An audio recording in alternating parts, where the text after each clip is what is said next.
A warm welcome to all participants joining us for today's webinar. At SCAI, we are dedicated to driving the growth of the shopping center industry in India.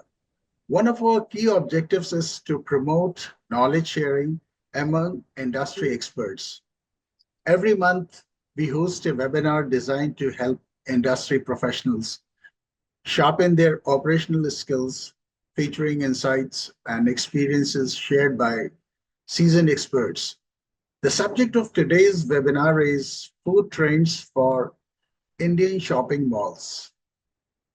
Susie Bryan and Taylor Westlake from Titanium Food Australia are conducting today's session.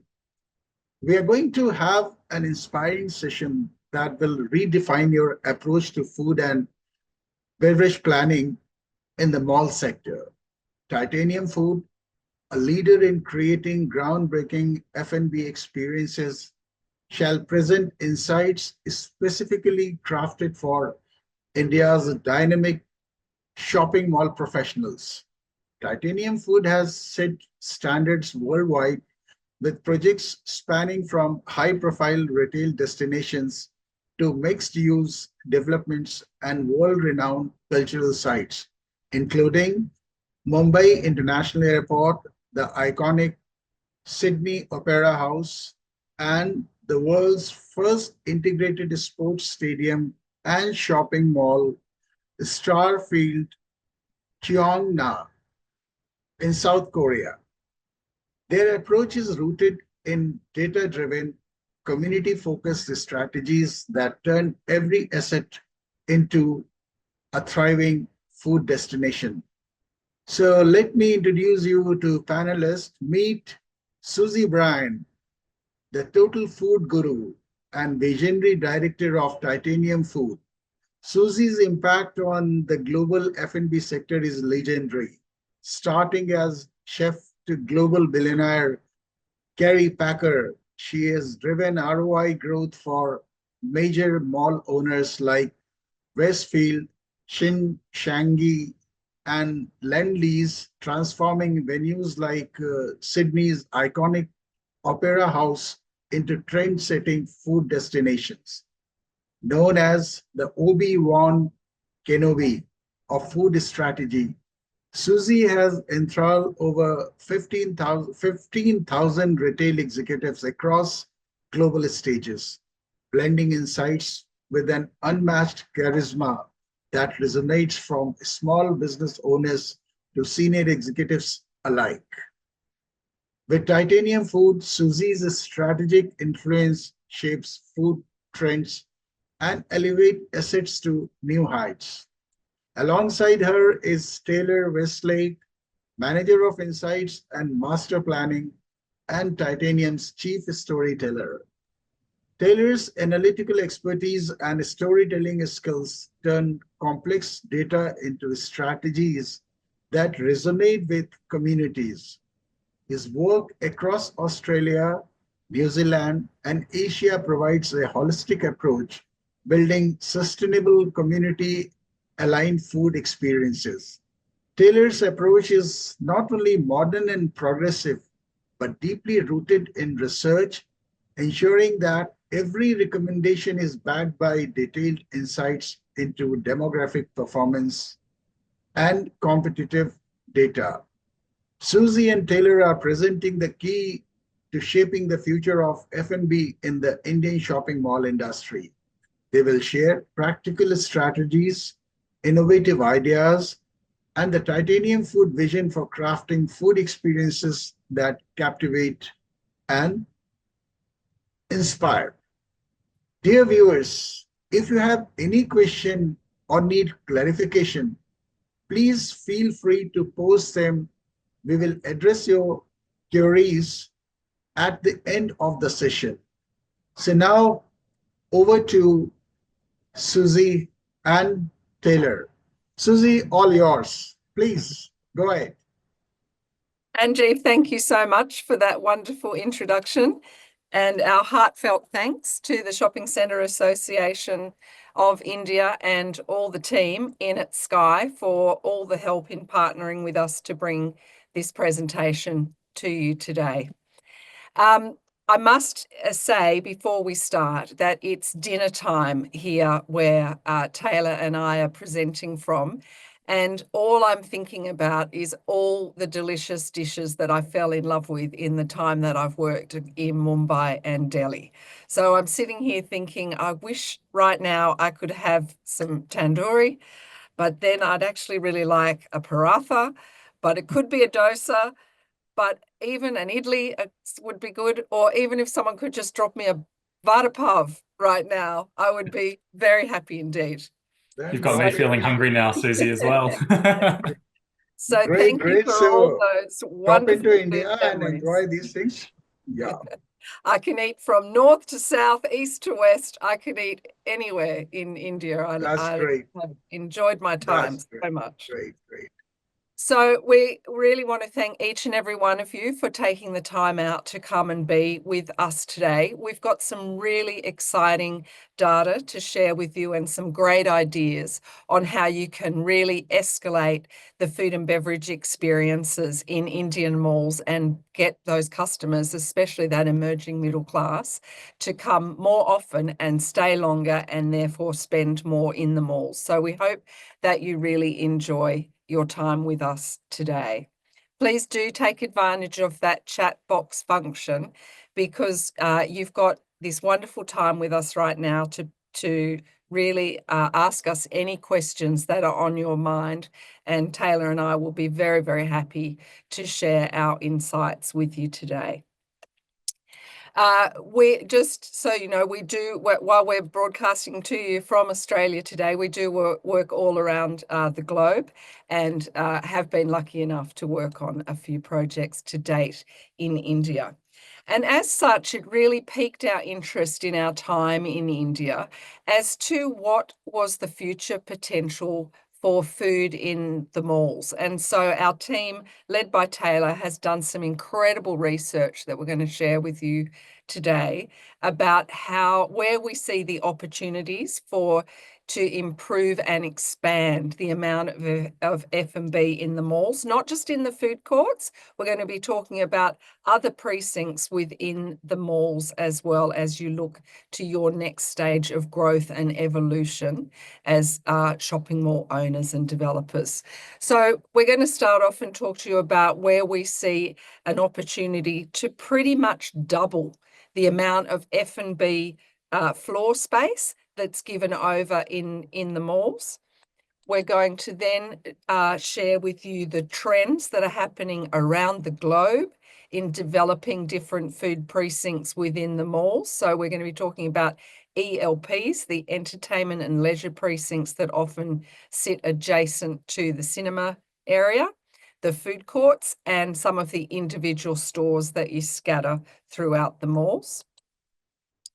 Then Taylor's going to explain the steps that we take in preparing a design brief for the architects and the leasing team so that we can help you build up the business case to go into a development and expand your shopping centre. So we're not architects, but we sit with the development team and we sit with the leasing team to generally inform the feasibility study, how much food can you expand into the mall, and then help the architects to inform the design brief for them and to help the leasing team inform what that tenancy mix is going to be to get the biggest appeal to the most users so that we get them flocking into your malls. So Taylor will take you through the steps of how we unpack that and the insights that we share with all those teams.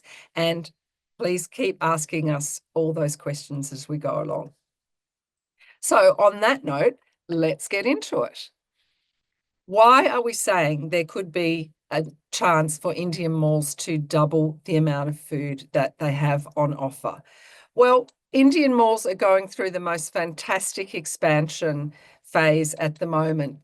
You've got occupancy rates are increasing. You've got expansion from tier 1 into the tier 2 and tier 3 cities. We've got We've got not enough space being built, so good, strong demand from tenants to want to be coming in, and a growing and emerging range of tenants and operators who are wanting to either expand, local operators wanting to expand in the Indian market, or internationals wanting to come in and partner with you to expand their footprints into India. So lots of really positive reasons why shopping centres or malls are on fire at the moment in India and experiencing this great growth. For us as food and beverage strategists, hospitality industry experts, what we really love though is other metrics going on as well. So you've got 17% constant average growth rate predicted for shopping malls in India for the next 5 years. And for us, we love the reasons people are coming into the malls. They're coming to spend some leisure time shopping. They're coming to go to the movies.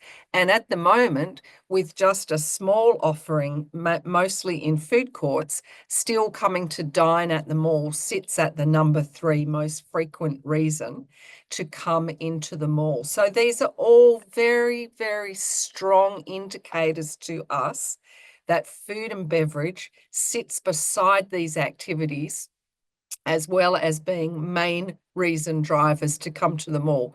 Very positive.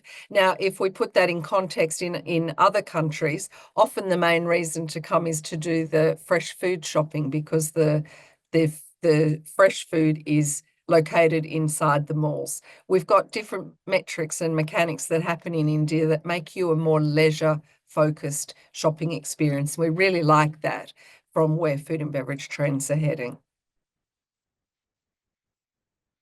We also are noticing that there's a shift occurring in the composition of food and beverage outlets in India. So the quick serve restaurants, and that's not just the nationals, but even your local operators like Wow Momo and Chai Point and those sorts of brands, for example, are all looking to rapidly expand in this area where you're not a food court operator, but you're not a restaurant either. You're really appealing to this young, emerging middle class that's highly employed and engaged and very globally connected.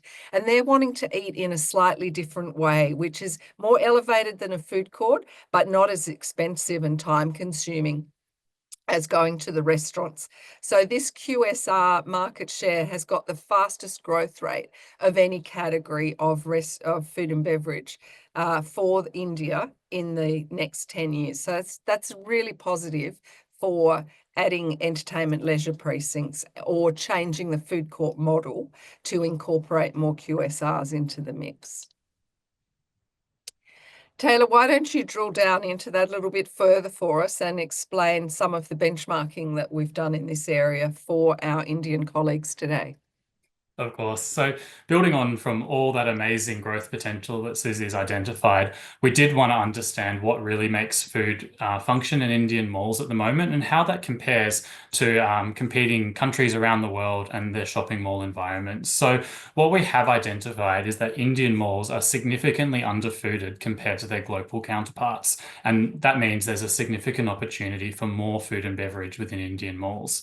So on average, across the malls that we looked at in India, there's one food and beverage tenancy for every 3,300 square meters or every 35,000 square feet of GLA. That's about 50% less than the benchmark global counterparts, such as other Asian countries, Australia, Singapore, the USA. So for instance, in Australia, there's one food and beverage tenancy for every 2,250 square meters or 25,000 square feet.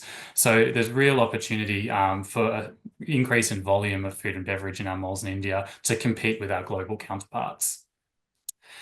And then taking that one step further, we wanted to understand the mix within Indian malls from a food and beverage perspective and how that compares to other shopping mall environments around the world as well. And what came out loud and clear in our research is that slow dining, which is restaurants and cafes, and there's more leisurely experience food and beverage opportunities, they are the way to go when we're growing our food and beverage in Indian malls. Our effectively Indian shopping malls at the moment don't have enough slow dining compared to our global counterparts. And thus, we've got a real opportunity to grow the experience economy within Indian shopping malls. So currently in Indian malls, 72% of our tenancies are fast food offerings. That's significantly higher than what we see in Australia and other Asian countries. And it's even higher than the food court fast food capital of the world, the USA. So congratulations, India. Currently, your shopping centers, you're the fast food capital of the world. You've beaten America. But that is indicating to us we've got a real opportunity to grow our slow and casual dining experiences in our shopping mall environments. So then we wanted to make sure that we've actually got the right building blocks to grow slow dining. Every country around the world has local nuances that can impact how we mix food and beverage within malls. But when it comes to India, we've unpacked that there's a number of factors or existing attributes that are already really strong inside Indian malls that help slow dining. So the first one that really struck us is that a number of the really large malls around India already have cinemas involved inside their shopping malls. And this is a great complementary adjacency for food and beverage. Cinemas and dining go hand in hand. Within India, there's a really strong dining culture as well, and diversity of different cuisines that makes food and beverage a really strong play. And likewise, the celebration culture within India goes hand in hand with food, going out for a meal to help celebrate cultural experiences. And likewise, we've got a number of large established destinational retail malls as well. So these are places that have a really large pull power and people spend a lot of time in these mall environments. And that goes hand in hand with food too, because once you're shopping and you're busy and you're spending time, you also need to eat at the end of the day. And that's where that slow and experiential casual dining can really come into its element. As Susie's already mentioned, we've got a growing experience economy in India as well. So we've got a wave of consumers that we'll delve into who have a preference for more experiential consuming. And that's where slow dining again works really well. There's a strong desire for diversity of cuisines as well. And when you're talking about a shopping mall with lots of different food and beverage tendencies, you've got a real opportunity to provide that diversity as well. And again, from a dining perspective, that works really well. And finally, food and beverage, and particularly slow dining, helps increase our dwell times in malls. So we've already got large established shopping malls with a long dwell time, and food goes hand in hand with that and helps encourage even further dwell time and thus conversion to other retail tenancies within the centre. And likewise, we've got a really strong opportunity to help support local economies around our shopping malls as well with slow and casual dining. Typically, slow and casual dining tenancies have a higher percentage of local operators as opposed to global major national brands. So again, we've got an opportunity here to give back to the communities around our centre and really provide a targeted offering that resonates strongly with our customers.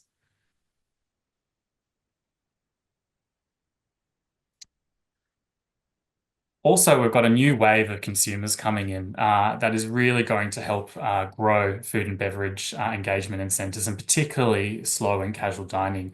So currently, when we look around the world, and particularly in India, we've got a consumer profile that is quite strong towards older generations, and particularly sort of millennials and Generation Z. But going forward in 5 years' time, or at the end of the next development cycle, we're actually going to have a new wave of consumer, and that they'll be accounting for up to 20% of the spend that we're going to be seeing through centres.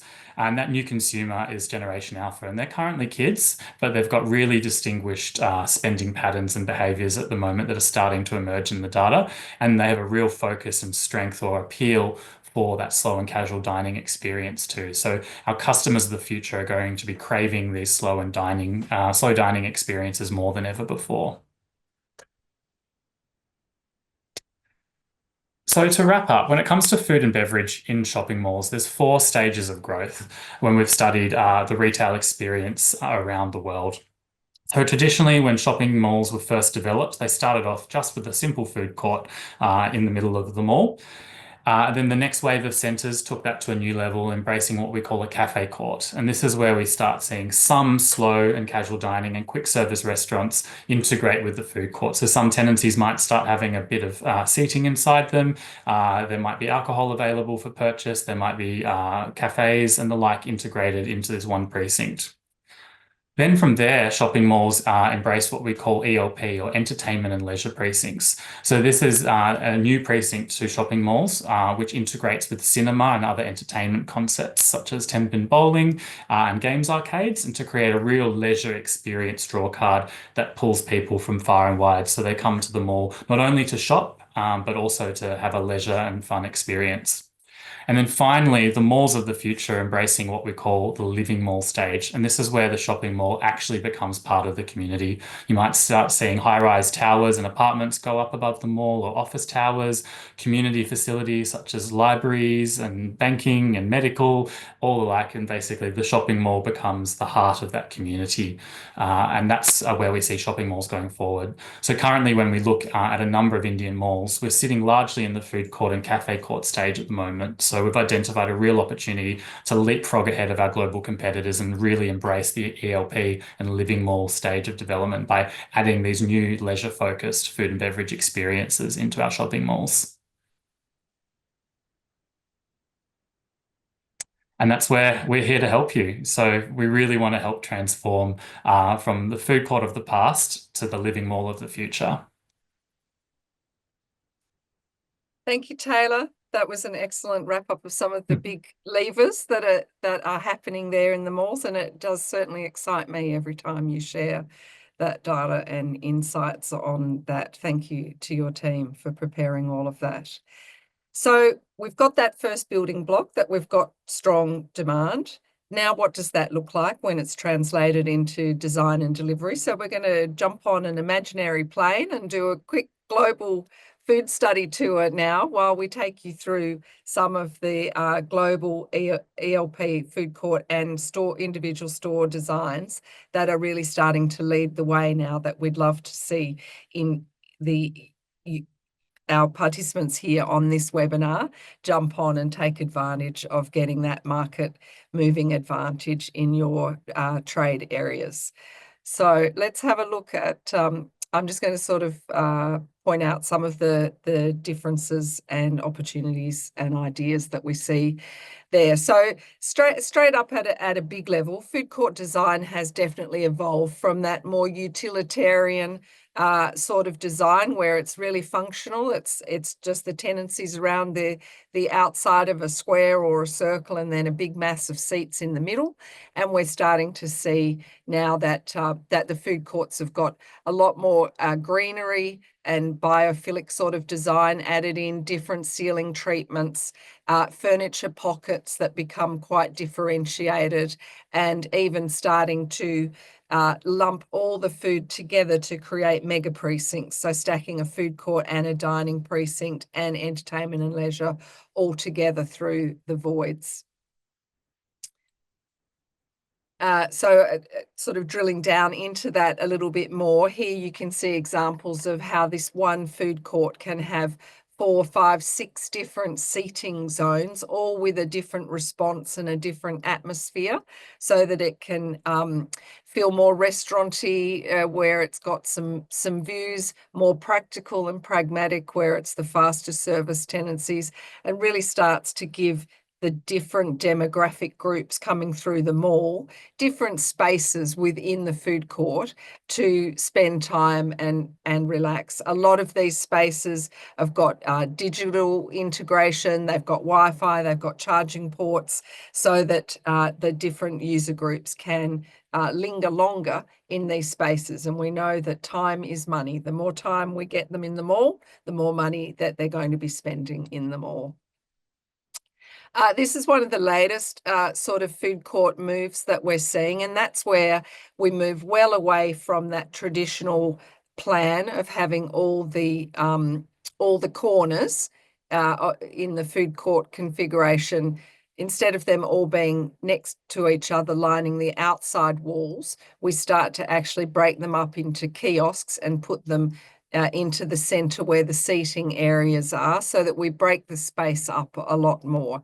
And you see some of the walls become very permeable in these kiosks so that you can still maintain the sight lines, and it becomes more of an adventure and discovery than the pragmatism of just walking in and going, which corner are we going to go up into?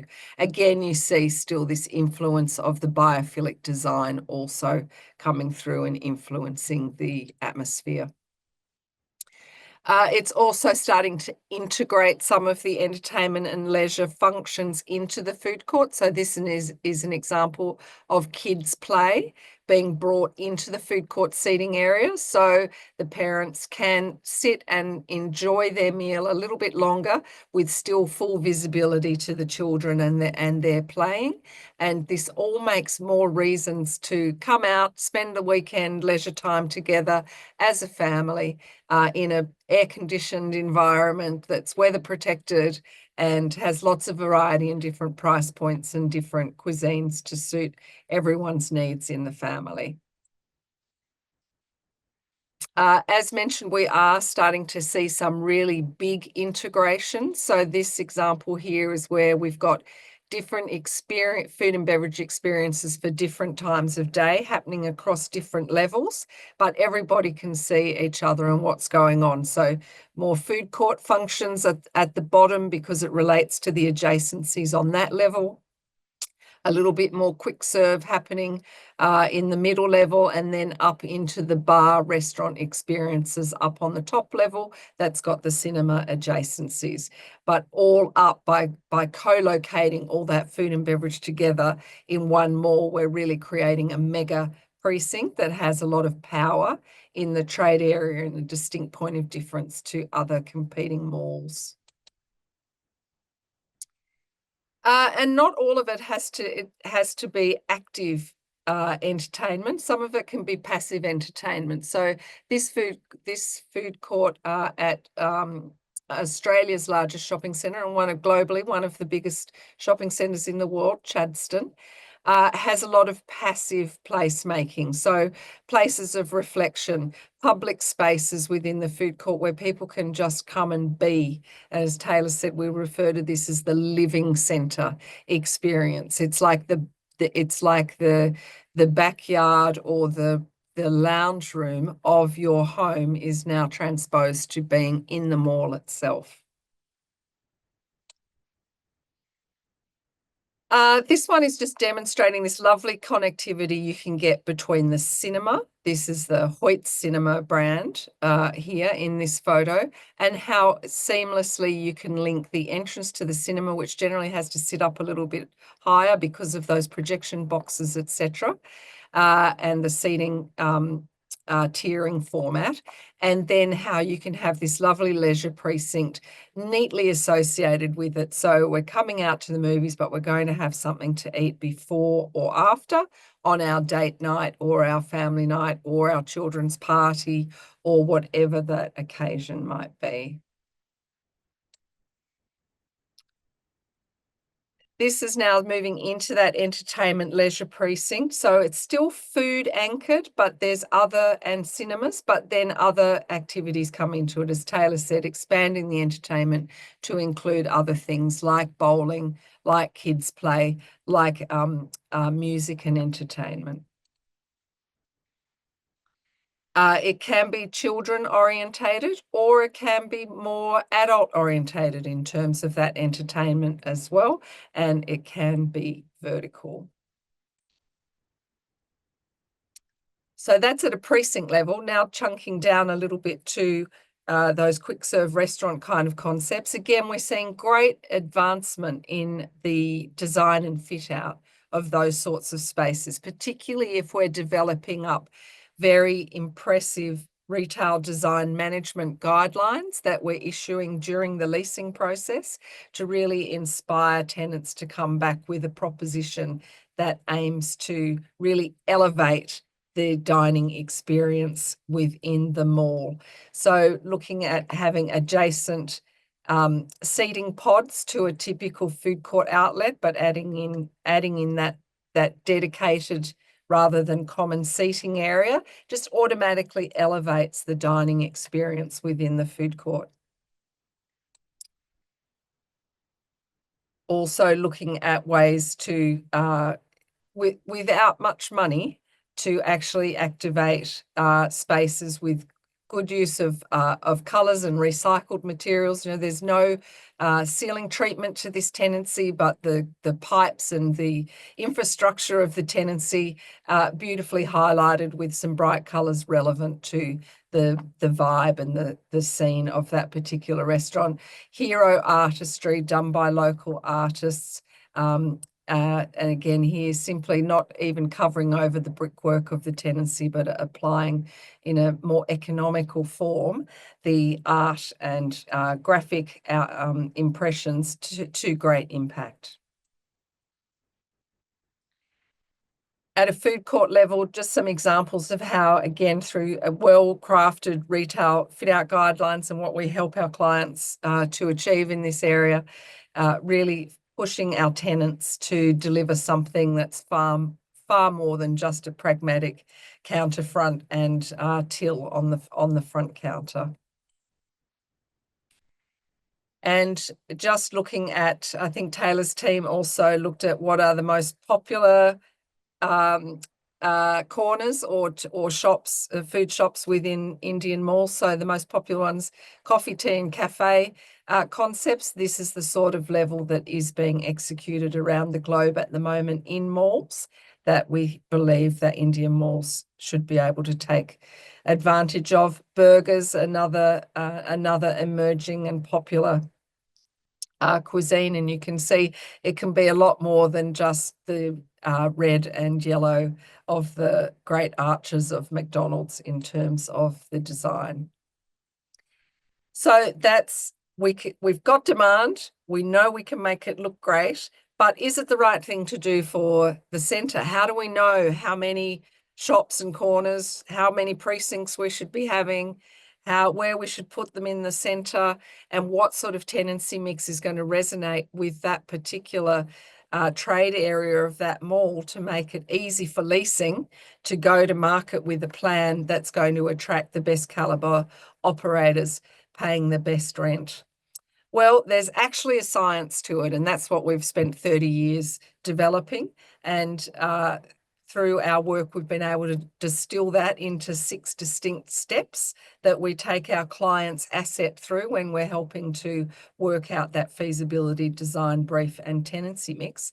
So Taylor, can you take our distinguished audience through those 6 steps?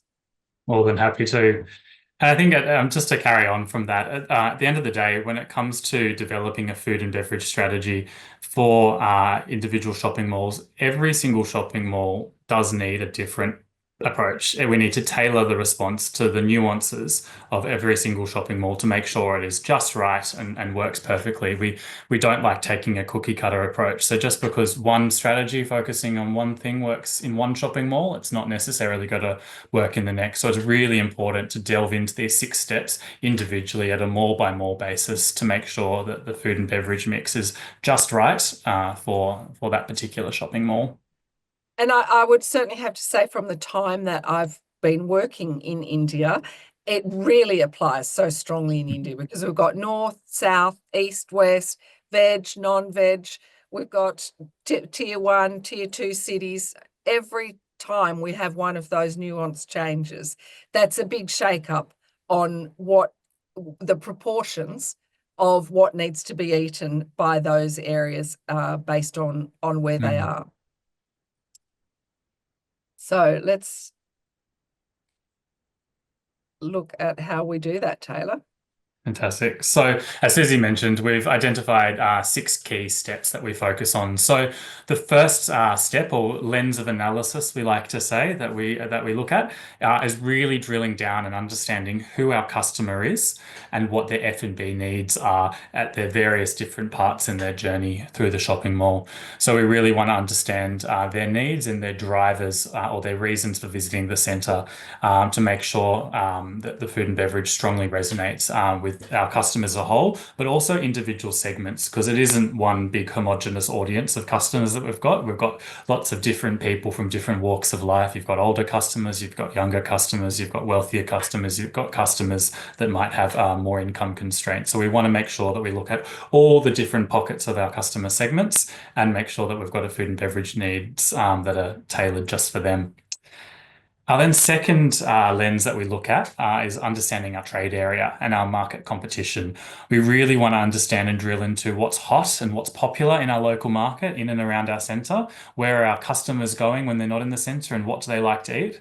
But at the same time, using that data, we really then drill down into what are the gaps and the opportunities in our market, what isn't available, and what's really popular elsewhere, and where can we plug that into our centres mix too. So understanding our customers' needs, but then also what's popular and where the gaps in the market are. And then from there, we then want to understand how our customers shop the mall. So it's really understanding where the retail mix is in the mall and what kind of customers are where in their journey and understanding how they shop the centre and the different stages of their journey to make sure that we've got the right food and beverage experience there for them when they're shopping. And then from there, the next lens of our analysis is actually looking at how the mall functions at the moment. So it's really drilling down into the current performance, and that can provide another layer to the demographic and competition insights that we look at as to what's popular, what's not, and how we need to tweak our tenancy mix to make food and beverage resonate strongly. Then from there, we start looking at a few more practical things, the nuts and bolts. So this is our design and spatial planning review. So really critically analysing any current or future plans for food and beverage and making sure that they're strategically designed and work well for food and beverage using our evidence-based checklists and design scorecards. And then finally, it's really drilling down into our tenancy mix and the balance of our mix, making sure that it is just right, as we've said. And we've got a tenancy mix hierarchy that we'll take you through, which helps identify the gaps in our centres mix and provides tools for leasing to take forward as well when leasing up the centre. So drilling down into customer segmentation, the main thing we're really concerned is looking at who our primary users are. So we focus in who lives immediately around our centre in our primary trade area and who are the customers that are a bit further afield in our total trade area, and really understanding who they are and how they shop. And from there, we focus on two key variables. It's our customer segment's propensity to spend, so how much money they have and what price points and positioning of food and beverage will resonate strongly. And then we also then focus on the availability and time that they have at the end of the day. We call this the functional versus experiential equation. So does food need to be a functional, quick grab and go experience, or does it need to be something more leisurely that they spend time doing? So we look at those, all those different variables within our audience segments to curate a profile that's just right for our centre. So focusing on those two key variables, I think the next slide shows how we then plot and drill that. So we've got our spend variable going up and down, and then our functional experiential equation. But we end up with 4 distinct quadrants or profiles for food and beverage, depending on who our customers are. So if we've got lots of time on hand, so we're leaning on the experiential side, that resonates really strongly with our slow and casual dining customer profiles and needs. And then depending where you're sitting on the income spectrum, some prefer a more premium and elevated experience, and some prefer a more casual and value-oriented experience. But on the other side, if you've got lots of time pressures, so for instance, if you're a busy family with kids and you're running about and you've got not much time on hand, you actually tend to resonate more frequently with what we call functional food. That's fast food and grab and go experiences. And again, depending on your income and your spend potential, sometimes that's a more premium and elevated experience, and sometimes that's a more value-focused experience. But food is very much a functional equation. So we have modeling that can look into all our different customer segments and work out what their distinct food profile is. And then obviously we can weight that by the size of that customer segment for our centre to get a really tailored profile of our food and beverage needs for the centre. So the example on the screen, we can see that we've got a really strong focused towards more premium fast concepts. So we've got a large number of our customer segments resonating strongly in that premium fast quadrant, but we do have a sizable smaller segment on the other side of the equation. So we'd want to make sure that we balance off a few offers within this center for slow and casual dining alongside a largely fast food focused experience. Then from there, we then look into the competition, as I've mentioned before. So it's really profiling the food that's available in the area and understanding what makes it work, where is it located, what the cuisine mix is, and ultimately what brands and non-brands are available for our customers in the area. So yeah, drilling into what popular and also where the gaps are in the market to really understand the opportunities for each individual shopping mall from its food and beverage mix. Then from there, we really hone in on the travel paths through the mall, understanding the types of customers we have, where they arrive at the mall, which shops they're going to, what paths they take, and ultimately where are the strategic locations for food and beverage. At the end of the day, food and beverage in shopping malls really needs to be visible. Any tenancies that are located off of core travel paths tend to underperform compared to their counterparts in those strong visible locations. So we really want to make sure we know where our customers are arriving, where are they traveling, and what kind of profile they have when they're in the mall, whether they're leaning more towards leisure shopping or that mission grab and go shopping, all factors into our analysis and our tailored approach for each shopping mall. So at the end of the day, we really like to interrogate how our customers shop, understanding what the retail mix and positioning is on each level or each precinct in the mall. If it's more sort of grocery and fresh food shopping and local services, that would tend to resonate more with a fast food experience. Whereas if we've got a more leisure focused mix and fashion and entertainment, we can start melding in food court, cafes, and casual dining experiences too. And so wanting to know where the retail mix is in the center to identify what kind of customers are where. And at the end of the day, depending what your reason for being in the shopping mall is, you are going to have different food and beverage needs. So if you're a mission shopper that are typically in the shopping mall for services, supermarket and fresh food, you tend to have a quicker trip, spend less time in center, and thus your food and beverage needs are typically faster, more grab and go oriented, or we call that impulse food and beverage. Whereas if you're a shopping customer that's in the mall for fashion, department stores, and specialty retail offerings, you tend to have a longer stay in centre. We call that a time-rich customer. And at the end of the day, they are going to get hungry when they're in the mall too. So we really need to make sure we've got more sort of food court and casual dining experiences in parts of the mall that they can convert to. And then thirdly, with this big growth towards entertainment and leisure precincts, we've got a new wave of customers in shopping malls globally, and they have slightly different needs again too. So typically entertainment is often consumed outside or in the evening or after core center trading hours. So we've got an extended period of time that customers might be in the shopping mall. And as a result, different food and beverage needs too, and different precincts or locations in the mall, we might need to locate that food too. Then from there, we really want to drill into the current performance of the centre to understand how food is working within the mall compared to industry and proprietary benchmarks. And there's a number of different metrics that we can go through. I call it my wall of numbers sometimes. So we've got so many different metrics we can dissect here. But just to name a few, one of the key ones for us is understanding the relationship between the size and scale of the mall and the traffic or the people that are coming into the mall on a day-to-day basis. And this gives us an understanding of how busy the mall is, or we call it the vibe factor, making sure that we've got a bustling mall and an appropriate food response for that.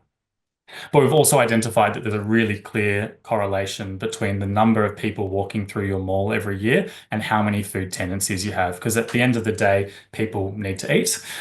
So we want to make sure that we've got a balanced relationship between the volume of people coming into our mall and the number of tenancies available too. So that's our traffic to tenancy ratio.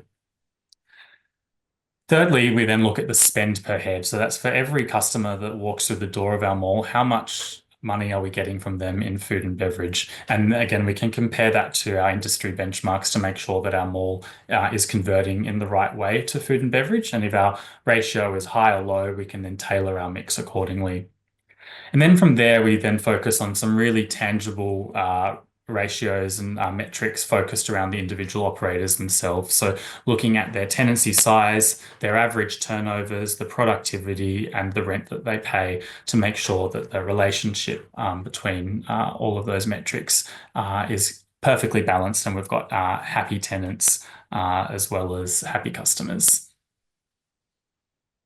So yeah, that's our average MAT, average productivity, and I think there's two more, average occupancy cost as well.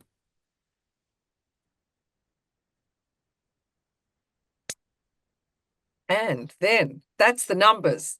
If you're sick of Taylor's numbers, the thing is, we find that most people want to jump into the next part, which is the scheme assessment, where we're starting to put names onto boxes that an architect has drawn for us. But as you can see, by doing the process of Taylor's numbers first, then by the time you get to the scheme assessment, you know precisely what are the pillars of your strategy to make sure that you're going to develop up a lease plan that is going to resonate with both the customers in the trade area and attract the right tenants for making your leasing easier to execute. So once we've got an understanding of what are all those levers that we want to incorporate into the mall, then we can start to look at the scheme and undertake a design review. As Taylor mentioned earlier, we practice what's called evidence-based design. So that means over the 30 years that we've been doing this, we're able to go and backtrack every design decision that's ever made to see what impact it actually ended up having on the performance of that mall, so that we can expedite design decisions with our clients going forward, so they don't have to get to revision 15 of their plans, or they don't have to keep fighting each other over the table between the architect and the leasing team. So we have put all of that into a scorecard, and we use that system to hone the design brief and to give the architects timely feedback on how to adjust the plan so that it's going to be easier to lease and able to process more customers so that we can capture the full amount of spend. Again, it sort of shows you some of the things that we look at, and we aim to get a final assessment of the first pass of the scheme that we then plot into that matrix, depending on the location and the market demand, whether you can we're giving you green lights and you can build it and they'll come, and it really doesn't matter what the design is or what the mix is, it's going to be a huge success.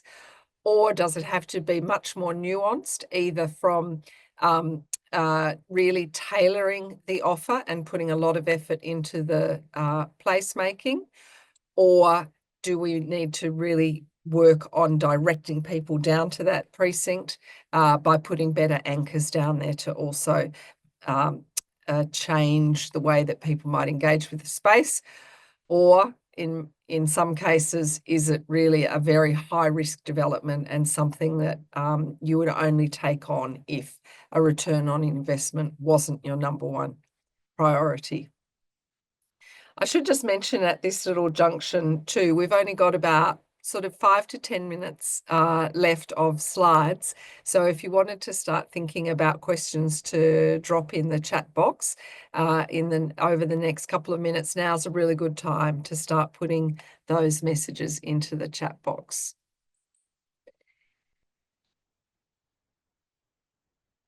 Then tenancy tier mix. Taylor, do you want to explain our magical tenancy tier mix strategy and the value that adds to how, when we do this for leasing teams, they fall over and thank us and send us bottles of champagne and eternal gratitude for how easy we make their lives? Happy to. So at the end of the day, we distill all of the competition and performance data and all the other lenses of analysis into, and we can create a tailored list for each individual shopping mall of what cuisines we know will work. And we've ranked them into three distinct groups. So number one are our core cuisines. These are the cuisines that we know make money, we know are widely available, and we know have happy tenants and happy customers. And we want to make sure that at least 60% of our shopping malls F&B mix are made up of core cuisines. So we're able to dissect all the data and identify what those core cuisines are for each shopping mall. and we want to make sure that 60% of our mix are those core cuisines. Then we have our secondary cuisines. So these are also important in shopping malls. They're often the up and coming cuisines that are sort of recently popular or sort of proving themselves in the market, or they might be widely available, but they make a little bit less money when we drill down into it. Either way, they're really important for adding variety into our shopping malls or our precincts food and beverage mix. But we don't want to have too many of these tendencies, because if we have too many of these tendencies, they're not going to resonate as well with customers, and we'll have problems with our sales and our rents at the end of the day. So we like our secondary cuisines being about 30% of the food and beverage mix. And then finally, we've got our tertiary cuisines, or we call them the icing on the cake. They again help for adding that variety and the point of difference into a shopping mall. They can be little treat cuisines or testing new concepts in the market. So really great and exciting for customers to provide that sort of point of difference, but we really don't want to have too many of them in our mall. So no more than 10% of our mix of the tertiary cuisines. And then we then want to make sure that we match the needs of our food and beverage mix to the customers in the center in those different profiles as well.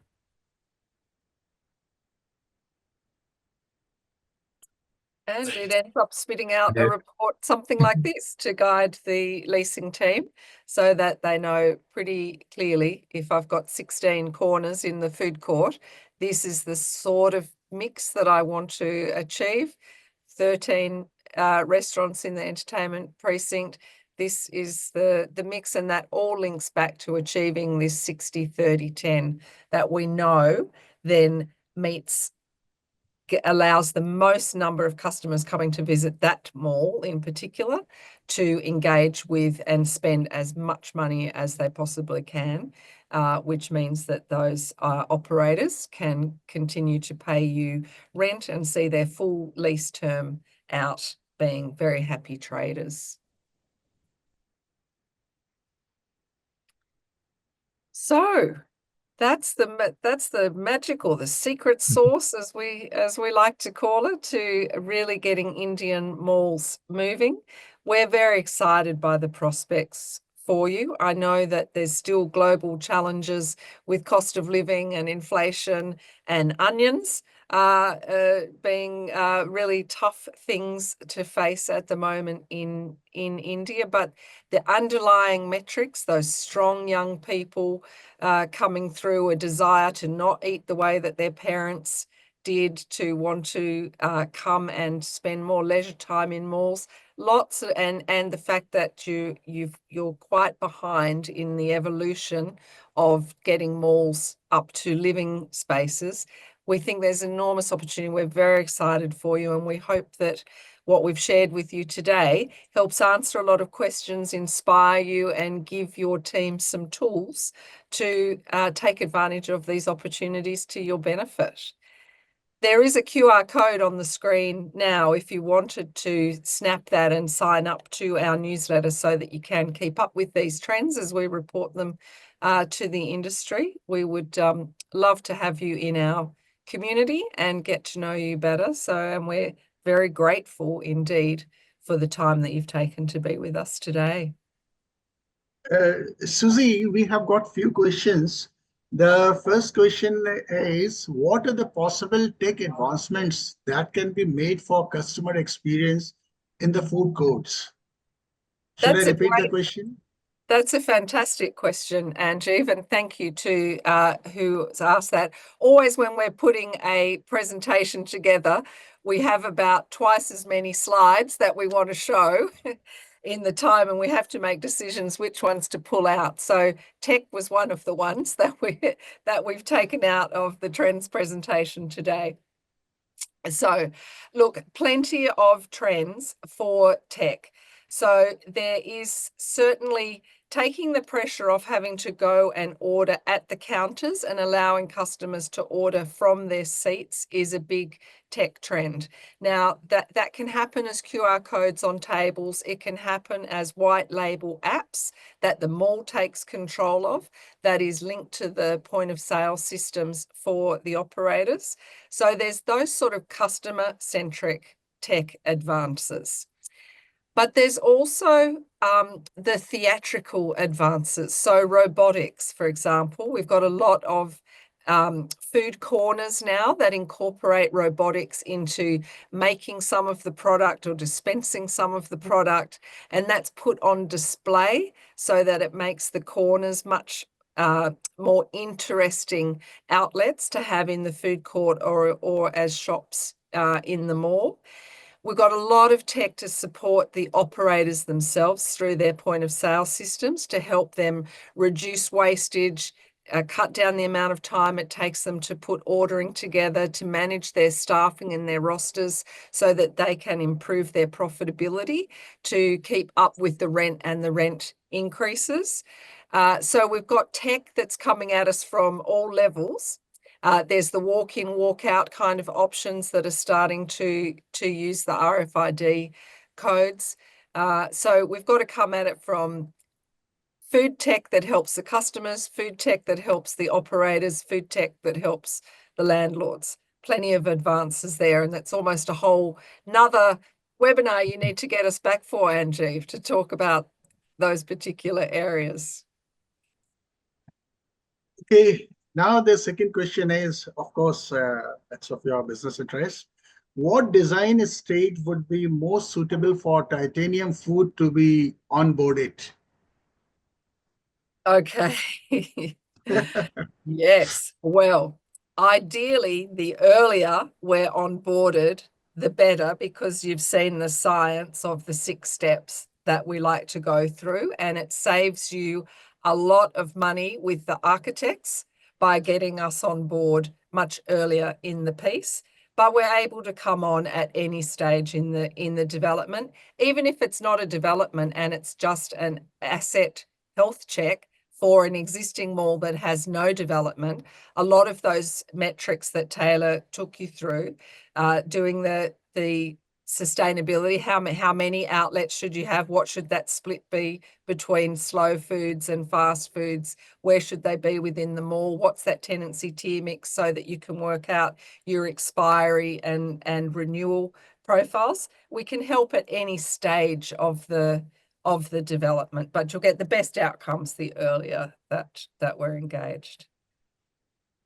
So I think, okay, so let's wait if we may get some more questions. Okay, Susie, I think so. We had a very interesting session today. It was really very informative, and I'm confident that you'll get a very good response from the Indian mall industry. And we shall be posting this recording in YouTube, our YouTube channel, plus also on our website.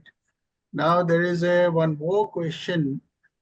The question is again, Aman Sethi is asking, does this data exist for tier 2 cities in India, which can be used to determine the slow and fast food mix?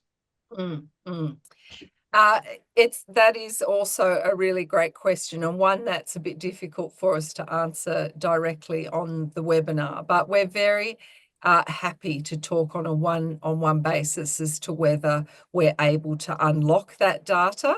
And sometimes we can ask you questions that help us find out where that data is available. And we do have companies that can also produce that data for us if it's not readily available in your organization. So happy to talk about that on a project by project basis.